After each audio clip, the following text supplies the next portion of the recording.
आशा इस वक्त कैसे जा सकती थी। अभी उसे रसोई में जाना था।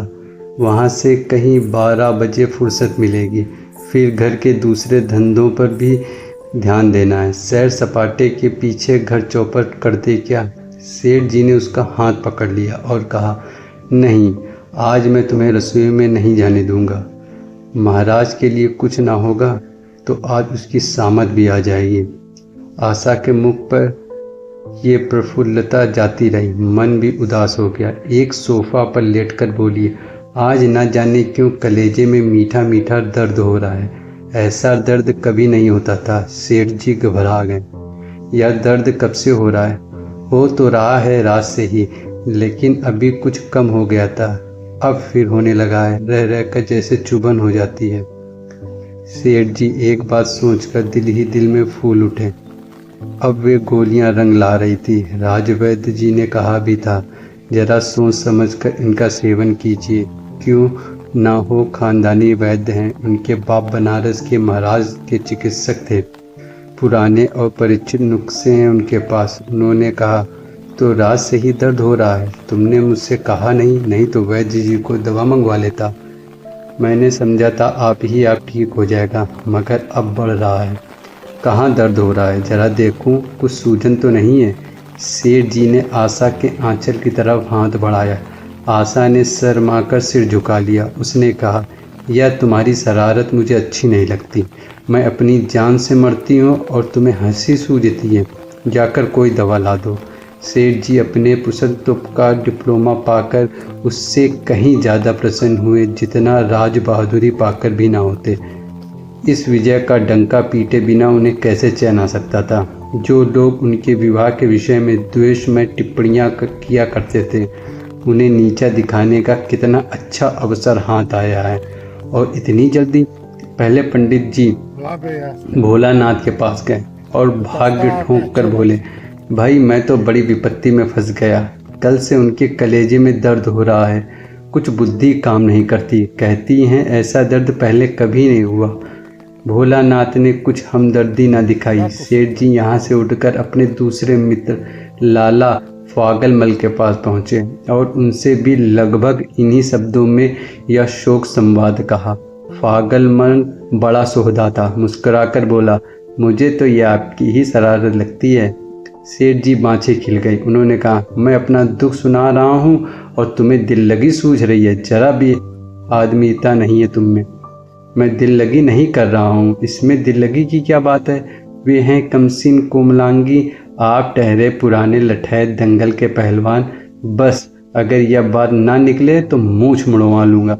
सेठ की आंखें जगमगा उठी। मन में यौवन की भावनाएं प्रबल हो उठी और उसके साथ ही मुख पर भी यौवन की झलक आ गई।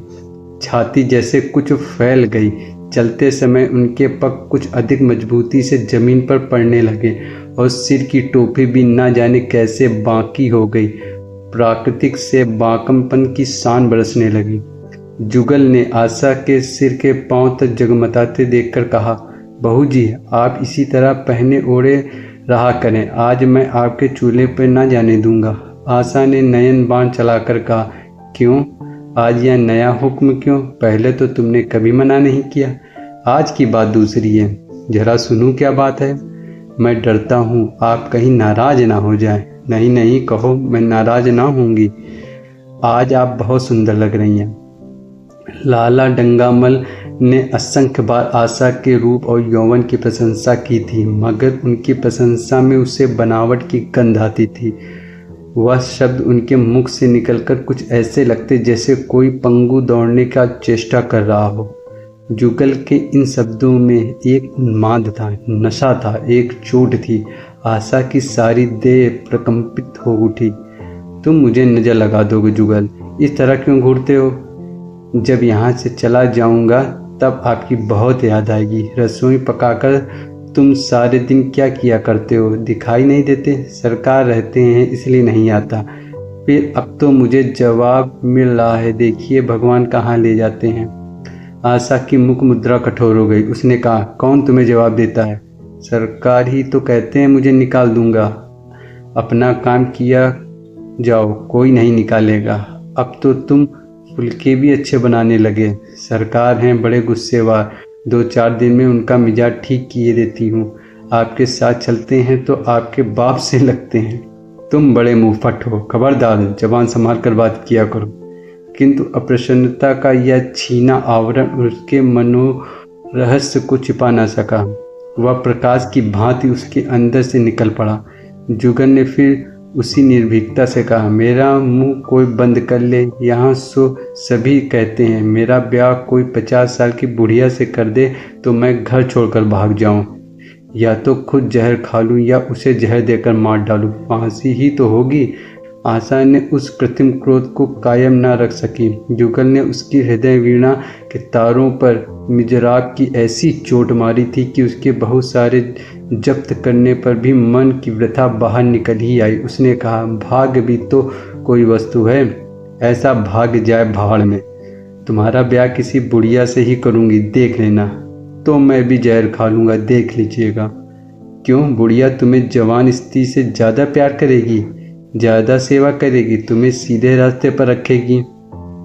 यह सब माँ बाप का काम है। बीवी जिस काम के लिए है उसी काम के लिए है। आखिर बीवी किस काम के लिए? मोटर की आवाज़ आई। ना जाने कैसे आशा के सिर का अंचल खिसक कर कंधों पर आ गया। उसने जल्दी से अंचल खींचकर सिर पर कर लिया और यह कहते हुए अपने कमरे की ओर लक्की की लाला भोजन करके चले जाएं, तब आना। दोस्तों, यह कहानी यहीं समाप्त होती है। मुंशी प्रेमचंद की यह कहानी आपको कैसी लगी ज़रूर बताइएगा। अगर आपको यह कहानी अच्छी लगी हो तो प्लीज़ हमारे चैनल को लाइक और सब्सक्राइब ज़रूर कीजिएगा। मिलते हैं अगली कहानी में। Thank you.